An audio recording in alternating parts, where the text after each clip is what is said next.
नमस्कार, एक बार फिर से बहुत स्वागत है आपका। आप देख रहे हैं अंचल आचरण और मैं हूं आपके साथ मोनिका नायक। मध्य प्रदेश के मुख्यमंत्री डॉक्टर मोहन यादव ने अपना जन्मदिन इस बार प्रकृति की गोद में सादगीपूर्ण ढंग से मनाया। वे सागर जिले के रानी दुर्गावती टाइगर रिजर्व के मोहली परिक्षेत्र पहुंचे, जहां उन्होंने वन्य जीव संरक्षण से जुड़े कार्यक्रमों में हिस्सा लिया। देखिए रिपोर्ट।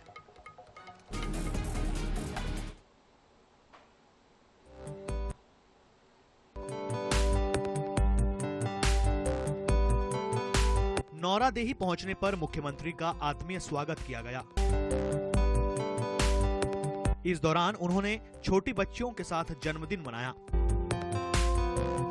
प्रकृति प्रेम को दर्शाते हुए मुख्यमंत्री ने जंगल सफारी का आनंद लिया और पारिस्थितिकी संतुलन के उद्देश्य से नदी में कछुओं को छोड़ा। इस दौरान उन्होंने नौरादेही में प्रस्तावित चीता प्रोजेक्ट के तहत चीतों के बाड़े का भूमि पूजन भी किया, जिसे इस परियोजना की दिशा में महत्वपूर्ण कदम माना जा रहा है। यहाँ पर आज चीतों के बाड़ों का भूमि पूजन भी संपन्न हुआ। भविष्य में नौरादेही हमारा वैसे तो मध्य प्रदेश का सबसे बड़ा टाइगर रिजर्व पार्क है।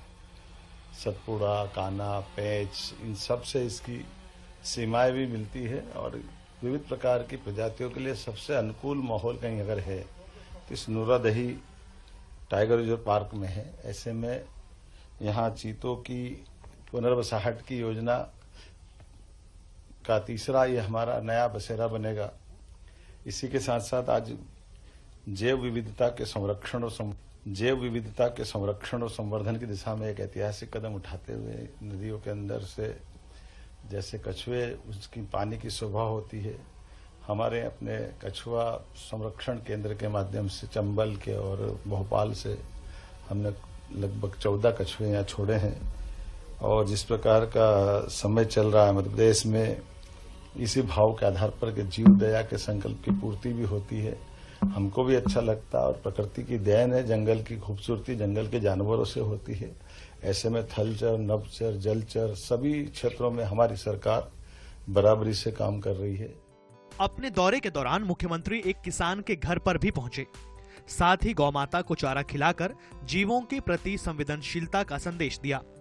इसके पहले मुख्यमंत्री निवास परिसर में निर्मित होने वाले जन मन सभागार और चिंतन भवन का भूमि पूजन किया।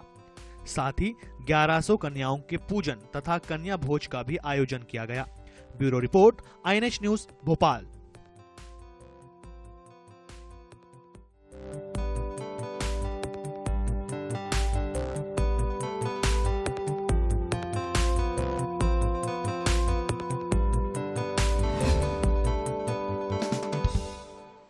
तो अब बात कर लेते हैं इंदौर की। यहाँ प्रसिद्ध खजराना गणेश मंदिर से जुड़े पुजारी परिवार का एक पारिवारिक विवाद अब सार्वजनिक हो गया है।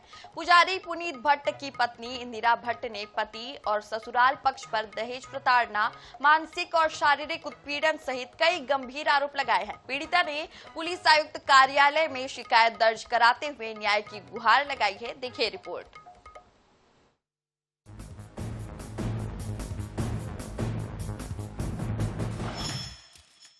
दरअसल इंदिरा और पुजारी पुनीत भट्ट की ये दूसरी शादी है। इंदिरा के मुताबिक उनकी शादी 17 मई 2025 को हुई। शुरुआत में सब कुछ ठीक रहा, लेकिन जुलाई 2025 के बाद ससुराल वालों का व्यवहार बदल गया। उनके पति ने संतान की इच्छा के चलते विवाह किया।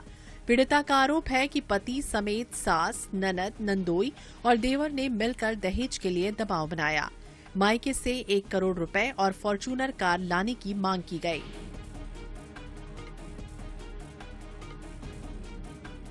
इंदिरा के मुताबिक हालात उस समय बदल गए जब पुनीत भट्ट के दत्तक पुत्र उदित की पत्नी गर्भवती हुई। इंदिरा का सीधा आरोप है कि उनके पति ने संतान की चाह में ही उनसे विवाह किया था, लेकिन जैसे ही जुलाई 2025 में ये पुष्टि हुई कि दत्तक पुत्र के घर एक नया मेहमान आने वाला है, पुजारी परिवार के लिए इंदिरा की अहमियत खत्म हो गई। जो बेटा मुझे मां कहकर संबोधित करता था, उसी ने मुझ पर अपनी गर्भवती पत्नी के पेट में लात मारने का झूठा आरोप लगाकर FIR दर्ज करा दी। घर में मेरे सामने ये कहते रहे कि हम तुम्हारा ध्यान रखेंगे, ये है वो है, दसों प्रॉमिसेस, बहुत सारा ध्यान रखना, और पीछे से ऐसा झूठा FIR। मैं आपसे प्लीज हाथ जोड़ के रिक्वेस्ट कर रही हूँ कि प्लीज इस झूठे FIR को आप लोग इंक्वायर करिए। उसमें ये कहा गया है कि मैं अपनी बहू जो कि प्रेग्नेंट है, उनके पेट में मैंने लात मारी, उनके बच्चे को दिक्कत हुई, इन लोगों ने झूठे मेडिकल एडमिशंस करवाए, मुझे कोई खबर नहीं थी। इंदौर शहर के प्रमुख धार्मिक स्थल के पुजारी और सामाजिक प्रतिष्ठा से जुड़े भट्ट परिवार पर लगाए गए आरोप के बाद पुलिस भी बड़ी ही सावधानी से जांच करने में जुटी है।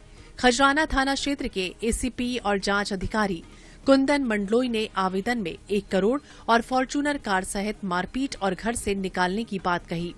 जांच के बाद पूरे मामले में आगे की कार्रवाई किए जाने का आश्वासन दिया गया। इस महिलाओं के ऊपर जो है वो खजराना थाने में 2025 में मारपीट का आरोप लगाते हुए एक एफआईआर दर्ज की गई है, जिसमें जो महिला है उनके पति के दत्तक पुत्रवधू उनके द्वारा कराया गया। इस घटना ने दहेज जैसी सामाजिक बुराई पर बहस को गर्मा दिया। सवाल ये भी उठ रहा है कि बुद्धिजीवी तबके में गिने जाने वाले और प्रतिष्ठित व्यक्तियों में शुमार पुजारी परिवार ऐसा कैसे कर सकता है। INS 24/7 के लिए इंदौर से महेश मिश्रा की रिपोर्ट। तो वहीं बिलासपुर में बर्ड फ्लू H5N1 की पुष्टि होने के बाद प्रशासन पूरी तरह अलर्ट मोड पर आ गया है। संक्रमण की पुष्टि के साथ ही 1 किलोमीटर दायरे को इन्फेक्टेड जोन घोषित कर दिया गया है, जबकि 10 किलोमीटर के दायरे में आने वाले कई वार्डों को सर्विलांस जोन में रखा गया है। पर अलर्ट मोड जारी होने के बाद भी पशु विभाग की एक बड़ी लापरवाही सामने आई है, जिसमें खमतराई ड्रीमलैंड कॉलोनी में बोरी में भरी मरी हुई 2 दर्जन से भी अधिक मुर्गियां पाई गई है। हालांकि प्रशासन ने एहतियात के तौर पर इन्फेक्टेड और आसपास के क्षेत्रों में मुर्गी और अंडों की बिक्री, परिवहन के साथ पोल्ट्री से जुड़े सभी कारोबारों पर पूरी तरह प्रतिबंध लगा दिया है। वहीं साफ निर्देश दिया गया है कि आदेश का उल्लंघन करने वालों के खिलाफ सख्त कार्रवाई की जाएगी। बता दें कि बीते दिनों कोनी स्थित पशुपालन विभाग के कुक्कुट पालन प्रक्षेत्र में हजारों मुर्गियों की संदिग्ध परिस्थितियों में मौत के बाद सैंपल जांच के लिए भेजे गए थे, जिनमें H5N1 वायरस की पुष्टि हुई है। कल मंगलवार को H5N1 की पुष्टि होने के बाद कलेक्टर और SSP मौके पर पहुंचे थे। वहीं प्रशासन ने अलर्ट करने के बावजूद भी लोग लापरवाह नजर आ रहे हैं।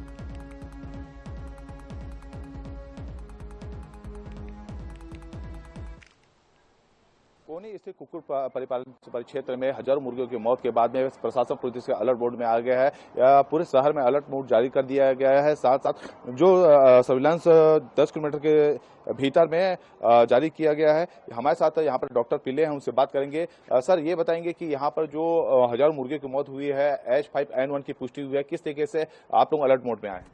जैसे क्या हुआ कि जो बर्ड्स का जो मॉर्टिलिटी होता है, पैटर्न होता है, शुरू में तो क्या है 2 बर्ड 1 बर्ड इस तरीके की मरती है।